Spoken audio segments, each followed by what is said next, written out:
क्योंकि इधर क्या होता है कि अगर आपको काम नहीं आता तो आपको सीधा के हेल्पर के वीजे में डाल दिया जाएगा। बच पाते हैं 10,000 नॉर्मल बचता है फिर वही आप घर पे। तो अस्सलाम वालेकुम, नमस्कार दोस्तों। इस वीडियो में आपको अपने भाई से मिलवाना चाहता हूँ या इनका इंट्रोडक्शन किया जाए, ठीक है।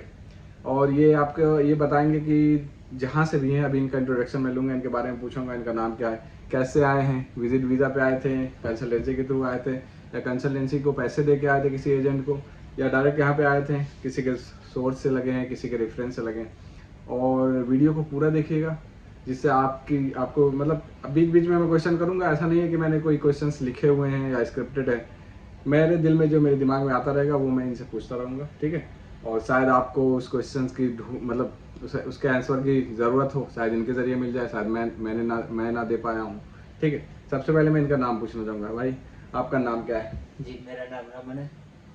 और इनको बताइए। जी मेरा नाम रमन है और मैं पंजाब से हूँ, पंजाब से बिलोंग करता पंजाब हूँ। कहाँ है? पंजाब में किधर? अमृतसर? जी मोहाली? अमृतसर में मैं हूँ। गोल्डन टेम्पल के पास मेरा घर है जी।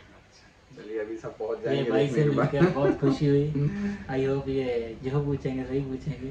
ठीक है, सबसे पहले मैं रमन भाई आपसे ये पूछना चाहता हूँ, आपको अबू धाबी या यूएई के अंदर, अभी तो अबू धाबी में हम लोग हैं, तो अब यूएई के अंदर आपको कितना साल हो गया? आप यूएई में अबू धाबी में ही आपने काम किया है कि दुबई एरिया में भी किया है? नहीं, मैं पहले 6 महीने दुबई में काम किया था। तो उसके बाद कंपनी में थोड़ा गड़बड़ होने की वजह से मेरे को कंपनी जो है वो चेंज करनी तो पड़ी। मतलब आपको टोटल ईयर कितना हो गया यहाँ पे? मेरे को 3 साल हो गए जी इधर। 3 साल हो गया, मतलब 3 साल में आपने तो ये आपकी आई थिंक दूसरी या तीसरी कंपनी कौन सी? नहीं, ये दूसरी दूसरी कंपनी। और पहली कंपनी इन्होंने 6 महीने में छोड़ दी थी, जी। किसी वजह से छोड़ दी थी, अभी भी उसके बारे में थोड़ा बताएंगे। लेकिन आप ये बताइए कि सबसे पहले जब आप आए थे यहाँ पे तो विजिट वीजा आए थे या कैंसिल वीजा, मतलब विजिट वीजा आए थे या किसी एजेंट के थ्रू आए थे या डायरेक्ट वीजा आपको वहाँ से एम्प्लॉयमेंट वीजा मिला था?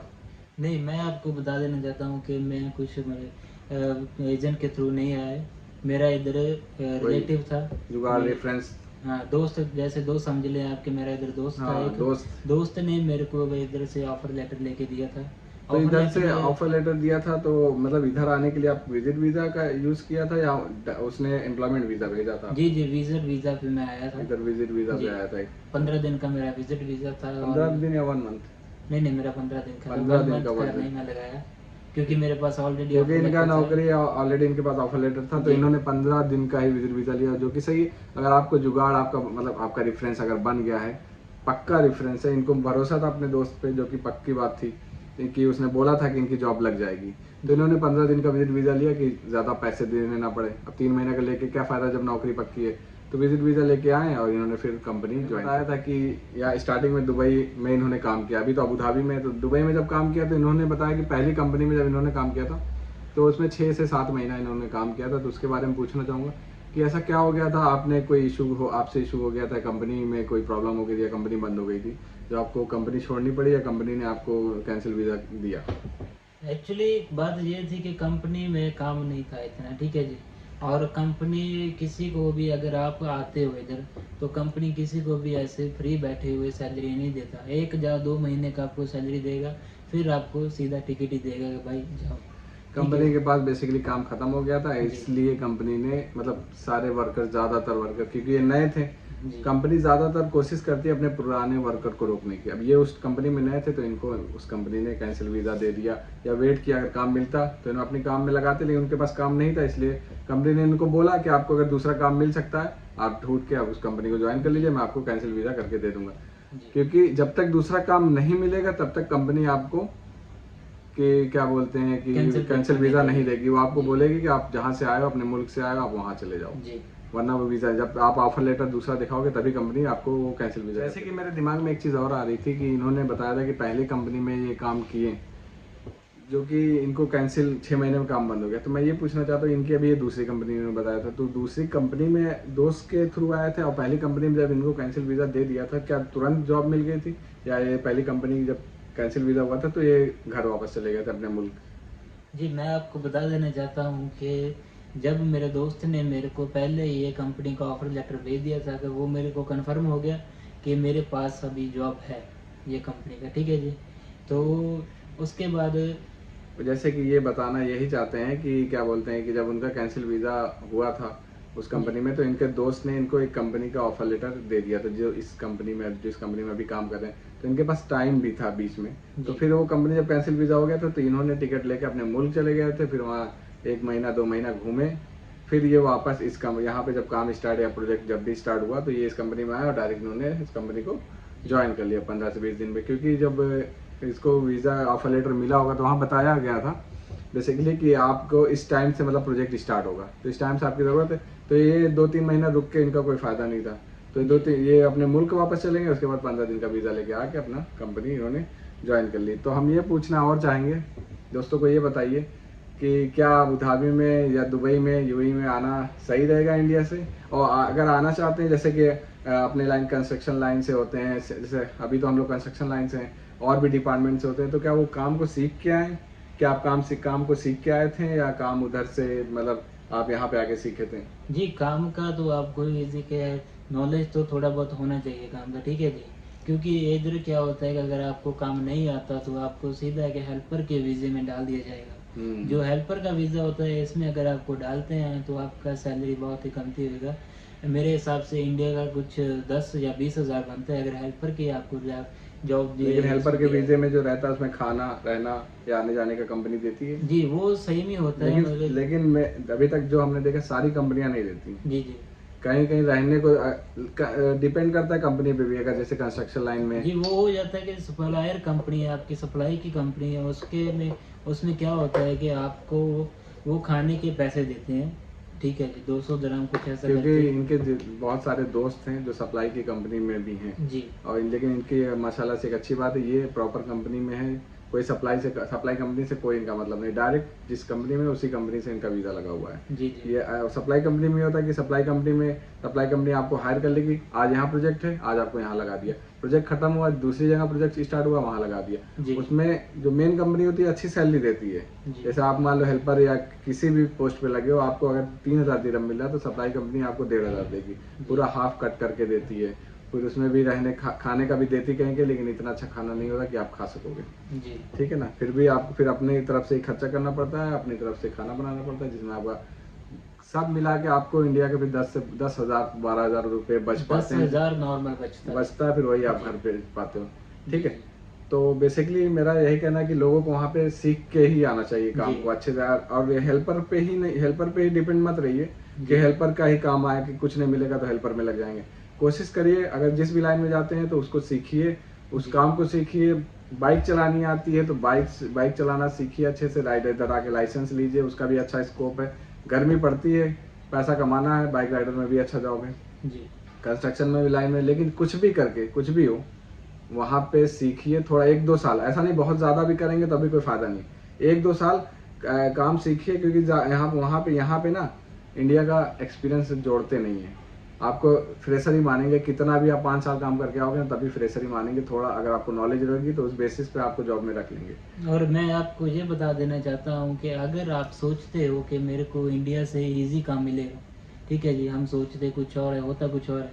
आपको पता है कि कितना धोखा होता है, ऐसे एजेंट वगैरह जो होते हैं आपको बताते कुछ और है और होता कुछ और है, ठीक है जी।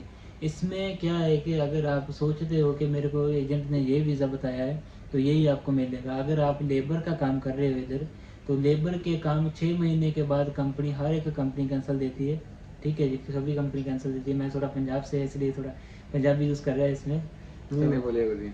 इसमें क्या होता है कि अगर आपको लाइसेंस चाहिए तो आप वो काम के हिसाब के साथ इसका इधर पैसे भी बहुत लगते हैं। अगर लाइसेंस का देखा जाए तो पैसे भी लाइसेंस बहुत जैसे कि अगर आप बाइक का लाइसेंस लेना चाहोगे तो 80,000 रुपये इंडिया के, पाकिस्तान के 1,60,000-70,000 रुपये लग जाते हैं। कम से कम 4,000 दिरहम बाइक के लिए रखना ही पड़ जाएगा आपको, किराया और आना जाना सब मिला। इंडिया से आकर आप इतना अफोर्ड नहीं कर सकते कि आप इधर आके, इंडिया से आया 10 दिन हुआ है और 11वें दिन आपने क्या किया, लाइसेंस का अप्लाई कर दिया। आपको 6 महीने या 1 साल इधर काम करना पड़ेगा अगर लाइसेंस लेना है। थोड़ा अच्छा आपको जॉब चाहिए।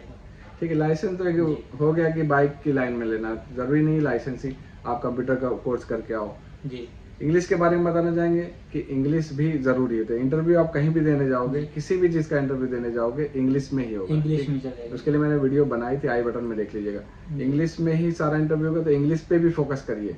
यहाँ अगर आपको कुछ नहीं आता, आप ना काम सीखना चाहते, आपके पास पैसे नहीं, आप इंग्लिश का कोर्स करो, अरबी का कोर्स करो, तमिल का कोर्स करो, सारी लैंग्वेज कोर्स कर लो, आपको एयरपोर्ट के अंदर रिसेप्शन पे जॉब मिल जाएगी, ऑफिस बॉय की जॉब मिल जाएगी जी कहीं पे भी आपको। अगर आपकी लैंग्वेज अरबी इंग्लिश आती है, सिर्फ लैंग्वेज आपको आती है ना, तो आपको आसानी से यहाँ जॉब मिल जाएगी और अच्छी सैलरी इस लैंग्वेज पे सिर्फ आपको जॉब मिलेगी। क्योंकि मैंने देखा है सामने वाले पे प्रीफर किया रहता है कि आपको अरबिक इंग्लिश आनी चाहिए, आपको स्पीकिंग आनी चाहिए। क्योंकि ज़्यादातर ऐसे ऐसे ऑफिस होते हैं जहाँ पे सिर्फ लोकल होते हैं, जहाँ पे सिर्फ इंग्लिश बोलना ही लाजमी है, वहाँ पे मतलब इंग्लिश के बिना कुछ काम नहीं चलेगा, लेकिन सैलरी काफ़ी अच्छी होती है। जी काम कुछ नहीं आता, लेकिन लैंग्वेज अच्छी है, उसके बेसिस पे उनको सैलरी अच्छी मिल जाती है।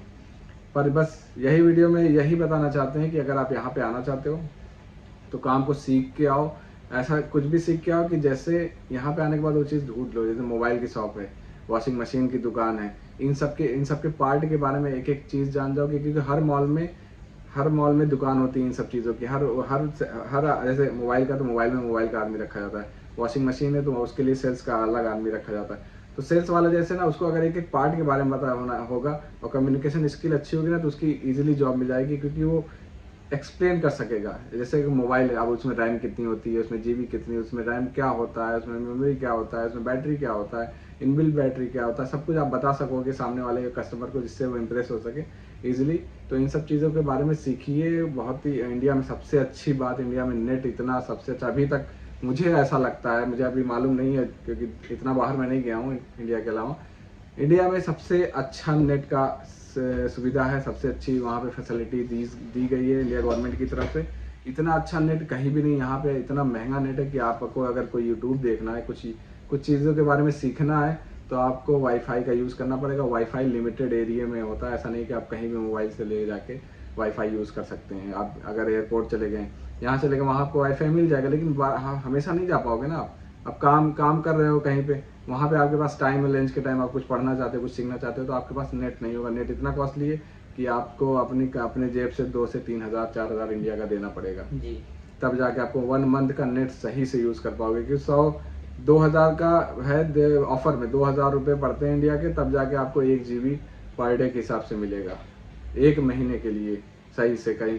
और वो भी ऐसा नहीं है कि 1 GB लिमिटेड, वो भी आप एक दिन में यूज़ करो तो एक ही दिन में ख़त्म हो जाएगा। मैं अब वीडियो को ख़त्म करता हूँ और मैं भाई का शुक्रिया करता हूँ, धन्यवाद करता हूँ कि जिन्होंने अपना इतना कीमती टाइम हमको दिया और लोगों को बताया जी। सब कुछ एक्सप्लोर सब कुछ में। वीडियो के लास्ट में आपको ये बताना चाहता हूँ कि अगर आप किसी भी कंट्री में जाते हो, ज़रूरी नहीं कि दुबई में आप जा रहे हो, किसी भी कंट्री में जाते हो, तो आपको इंडिया में उसका थोड़ा बहुत नॉलेज होना चाहिए कि आपका कोई दिक्कत ना आए। तो ठीक है जी, और शुक्रिया वीडियो देखने के लिए। और भाई को ज़्यादा से ज़्यादा ये लाइक करें, सब्सक्राइब करें, शेयर करें और लाइक करें इस चैनल को, जिससे मेरा आने वाला वीडियो आपको जल्द से जल्द मिल सके। और एक चीज़ बताना चाहूँगा, इसके बाद इस वीडियो को मैं अपलोड करूँगा, उसके बाद भाई ने एक वीडियो बनाई है जैसे कनाडा वीज़ा के बारे में, कनाडा स्टडी वीज़ा के बारे में, वर्क परमिट के बारे में, कैसे वहाँ जाना होता है, कि आई टेस्ट के बारे में इन्होंने बताया है। इनके भाई जो हैं उधर ही जॉब करते हैं और इनके दोस्त काफ़ी हैं जो पंजाब से हैं, वहाँ पे स्टडी करते हैं। ठीक है, पंजाब से तो आप मान लीजिए कनाडियन ही है,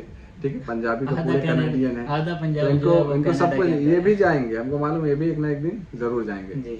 तो इनको सब कुछ उसके बारे में मालूम, इन्होंने पूरा वीडियो बना के हमें दिया है और इसको मैं अपने चैनल पे डालूंगा। और वीडियो इसके, अगर आप कनाडा से रिलेटेड कुछ भी देखना चाहते हैं उसमें, वर्क परमिट स्टडी वीज़ा, तो उस वीडियो को पूरा देखिएगा, आपको सब कुछ समझ में आ जाएगा, क्या होता है, एजेंट क्या करता है, वीज़ा कैसे लगता है, सब कुछ आपको पता चल जाएगा। लैंग्वेज में आपको थोड़ा सा डिफरेंट आएगा। तो लैंग्वेज है, लैंग्वेज फुल पंजाबी है, पंजाबी लैंग्वेज है, में हिंदी भी है, ऐसा नहीं है, लेकिन ज़्यादातर आपको 80% उसमें पंजाबी ही मिलेगी। ऐप्स वगैरह होते हैं, आप वो वीडियो डाउनलोड करें, हमको भी कुछ होएगा, वीडियो डाउनलोड करें, उसको ट्रांसलेट करें अपनी लैंग्वेज, जो भी आपकी लैंग्वेज है उसमें उसको ट्रांसलेट करके आप सुन सकते हो। ठीक है जी, और शुक्रिया। इस वीडियो में हमने सब कुछ कवर नहीं कर पाए हैं क्योंकि क्या बोलते हैं, अब जो दिल में आ रहा था, जो दिमाग में आ रहा था, वो हम पूछते गए। ठीक है, अगर आपको कुछ भी डाउट हो तो आप कमेंट करोगे तो उस पर हम वीडियो ज़रूर बना के देंगे, इन्हीं के साथ बना के देंगे, आप कहोगे। और ये क्या काम करते हैं, कैसे रहते हैं, क्या लाइफ स्टाइल इनकी है, ये इसके बारे में बनाएंगे, क्योंकि इस वीडियो बहुत ही ज़्यादा लंबा हो रहा है, आप भी बोर हो रहे होगे, ठीक है ना। इसलिए अगली वीडियो में इनकी लाइफस्टाइल के बारे में, इनके काम के बारे में, क्या काम करते हैं, बेसिकली इनका काम क्या है जी, पहली कंपनी में क्या काम करते थे, दूसरी कंपनी में क्या काम कर रहे हैं, अभी रहते कहाँ हैं, कैसे रहते हैं, सब कुछ अगली वीडियो में बनाएंगे। इसलिए वीडियो को लाइक करिए, सब्सक्राइब करिए, जिससे मेरा आने वाला वीडियो आपको जल्द से जल्द मिल सके। Thank you for watching. Like करेगा, सही है।